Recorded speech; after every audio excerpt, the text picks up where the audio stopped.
Praise the Lord. Hallelujah. ഇന്ന് ദിവസം Amos 5:4 തിരുവചനത്തിലൂടെ Isho നമ്മോട് സംസാരിക്കുകയാണ്. ഇസ്രായേൽ ഭവനത്തോട് കർത്താവ് അരുളിച്ചെയ്യുന്നു, എന്നെ അന്വേഷിക്കുവിൻ, നിങ്ങൾ ജീവിക്കും.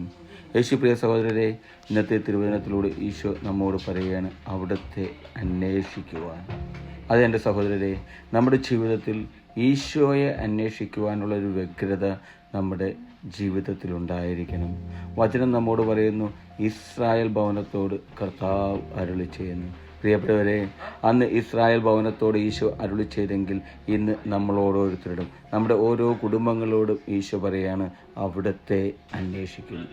പ്രിയപ്പെട്ടവരെ, നമുക്ക് ഓരോരുത്തർക്കും സാധിക്കണം ഈശോയെ അന്വേഷിക്കുവാൻ, രക്ഷകനായ നാഥനെ അന്വേഷിക്കുവാൻ, ആ ഈശോയിലേക്ക് മടങ്ങി വരുവാൻ നമുക്ക് സാധിക്കണം. അപ്പോൾ നമ്മൾ ജീവിക്കുമെന്ന്. ഇന്നും ജീവിക്കുന്ന നസ്രായനായ യേശുവിനെ അന്വേഷിക്കുവാൻ, ആ ഈശോയുടെ പുറകെ പോകുവാൻ നമുക്ക് ഓരോരുത്തർക്കും സാധിക്കട്ടെ. ഹല്ലേലൂയ. ആമേൻ.